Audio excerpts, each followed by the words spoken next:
Hello guys, so we are going to start the logistic regression implementation with the help of Python and sklearn library. And while implementing logistic regression, we are going to solve both binary classification and multi-class classification. We have already seen the theoretical intuition behind it. We have also seen that how we can actually implement or solve a multi-class classification problem using logistic regression by using one versus rest approach. So let's go ahead and let's complete the practical part. First, we will implement a logistic regression. Then in the upcoming videos, we'll do hyperparameter tuning. And after that, we will solve a multi-class classification. So initially, we'll start with binary classification problem. Now, as we go ahead and do various implementation projects, I really want to introduce you to some amazing ways of creating data sets also. So today, as we start, we are going to use a technique of creating a data set. So before that, I will import some libraries like import pandas as PD, import numpy as np, right? Import matplotlib.pyplot as plt. These are the common libraries that will be importing. And I'll also import cbon as sns, okay? And apart from that, I'll also write matplotlib inline so that I can display my plots over here. Now let's go ahead and first of all create a data set. Now for this, I'm not taking any CSV file as such. We will first of all try to create a basic way of creating a data set. So I'm going to import one important library called as from sklearn.datasets. There is a library which is called as make classification. Okay. So when you see over here, you have a lot of options like make by clusters, make blobs, make checkerboard, make circles, make classification. So I'm going to probably show you some of the techniques when we'll be using this to create some data set also. First, for right now, we are just going to use make underscore classification. So what this is going to do is that this is going to create a data set in the classification approach. So basically it will try to create some independent feature and it will create output feature. In the output feature, I can say that how many categories we want. Okay. So it will just try to create the data set and it will create in such a way that we don't even have to do standardization. So that particular step, we are actually skipping it so that we focus on the implementation part. So this is one of the library that we'll be using. Now let's go ahead and create the data set. Okay. For our problem statement. Now here, I'm just going to use make classification. And in the make classification, once we initialize, what all things are basically there? First of all, how many number of data points you want, you can basically specify. How many number of features you want as your independent feature, we can specify. These are some of the parameters like n underscore informative, n underscore redundant. And if you probably see the definition, you'll be able to see it. N underscore informative is nothing but the number of informative features. Each class is composed of a number of Gaussian clusters, each located around the vertices of a hypercube in the subspace of dimension. So this just to say that, we get a common data points which are clustered in cluster format. Okay. N underscore redundant basically says that number of redundant features. These features are generated as random linear combination. So all these features you can basically use. We'll also be using something called as N underscore classes. Now this will basically say that how many number of classes or output categories you want in your dependent feature. So let's go ahead and let's quickly create a simple sample data set. So here I'll write n underscore sample is equal to, let's say I want to consider 1000 data points. Okay.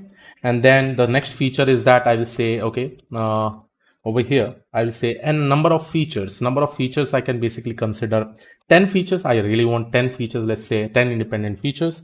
And then I will also be able to say number of classes. Let's say, since I'm solving a binary classification, I'll say 2 output categories are there. Along with that, I can also specify some random state value. And what you can also do, you can also make sure that you can use number n underscore redundant and n underscore informative also. It is up to you. Whatever you really want to do while creating the data set, you can actually create. Now, this will return 2 variables. One is x and y. This x and y are nothing but my independent and dependent features. Okay, so here, let me just execute it. Let me see, what is this? Okay, perfect. So here you can see x and y. Now, once I go ahead and write x, so here you'll be able to see all your 10 independent features with respect to this, all the data points are there. And probably if I try to convert this x into data frame, I can basically write pd dot data frame. And if I write x, here you'll be able to see this is how your independent features look like. So overall 1000 data points, right? 10 features. So that is the reason you have 10 columns. So randomly, I'm trying to create some data set so that I can actually solve a classification problem. Similarly, if you probably go and see Y, here you'll be having outputs like zeros and ones since this is binary classification. Now, perfect. We have done this. Now, what I'm actually going to do over here is that quickly do train test split. So I will write from sklearn dot model selection import train test split. And here I'm just going to do the train test split for X and Y. So here I'm going to write X underscore train, X underscore test, Y underscore train, Y underscore test. Okay. And here I'm just going to use train test split. The X and Y coordinates I'm just going to give. I'm also going to give my test size. Let's say 300 records I want in the test data. So I will give a test size as 0.30 and one more variable I will define random state so that if you use the random state, you'll almost be getting the same type of data set, right? Now here I have actually done the train test split. I have my X train, X test, Y train and Y test. And we have done this many number of times in our previous problem statement. Okay. Now let's go ahead and try to implement logistic regression. Okay. So I will say from, or I can just write a comment saying model training. And here I will basically say from sklearn dot linear model. This is capital letter, so I don't want capital letter over here. It's okay. This kind of warnings will come. For linear underscore model, import logistic regression. Okay. And here also you have cross validation technique. And now in hyperparameter tuning, I'll show you different cross validation technique also. So here, first of all, I will just create my model logistic. Okay. This is basically your binary classification problem. So if you probably go and see over here, if you press shift tab, or let's me execute and now press shift tab, here you'll be seeing different parameters that we can apply.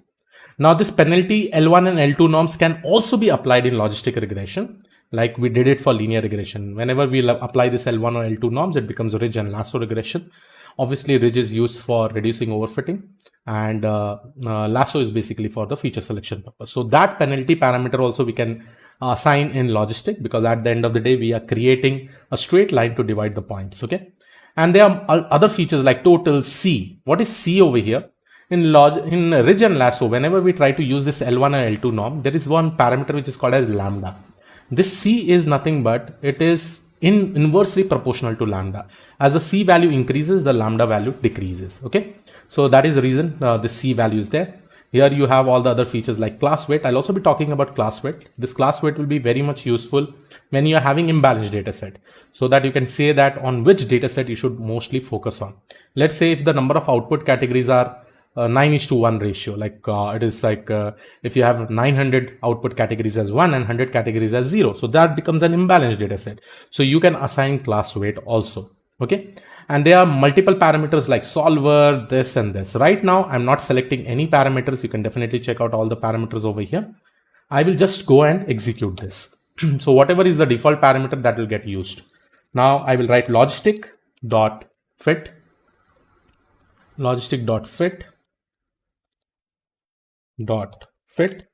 and here I'm just going to write it as X train, Y train. Okay.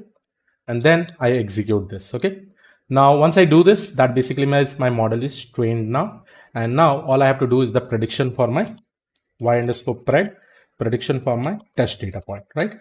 So I'll write logistic dot predict.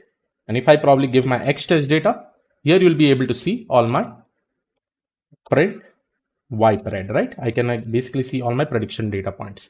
So this is what is my prediction data points for the 30% of the test data that I've actually put. Now, while we are predicting, right, in logistic, we also have something called as probability, right? Predict underscore prob A. Okay. This will basically give you the probability with respect to this specific class and with respect to this specific class. Now, what do I mean by this? Let's say, let me just show you over here by rubbing this, and then you'll get an idea why probability is basically required. Suppose I have some data points. Let's say I have some data points like this. Okay. And some data points like this. Now, what is the main aim with logistic regression is that we try to create a best fit line.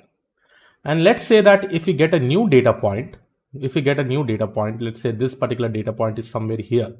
then we need to understand what is the probability of this particular category for this point to be in this category and for this particular point to be in this category.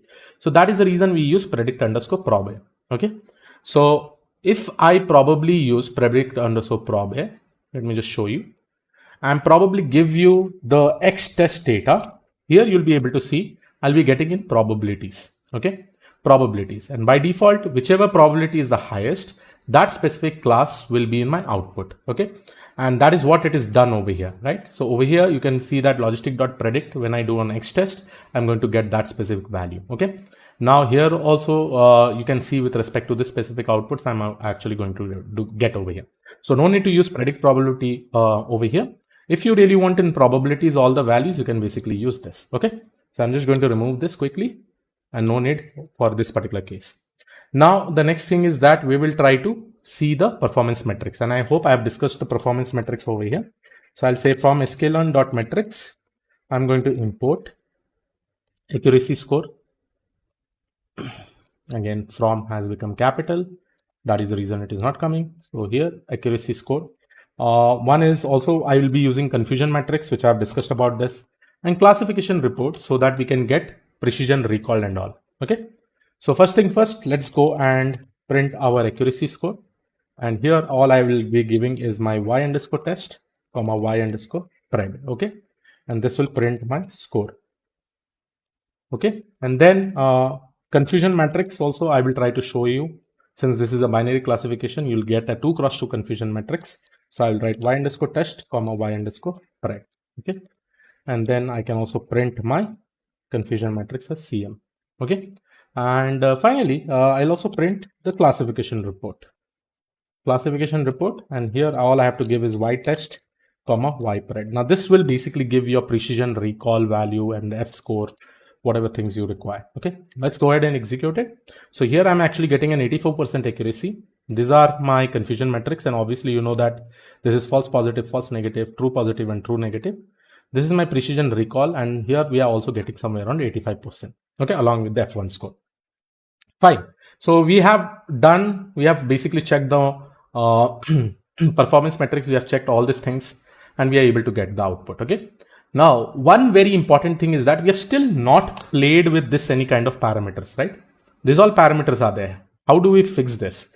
Can we tune this particular parameters? Can we select some other parameters? So for that particular purpose, we will be using something called as hyperparameter tuning.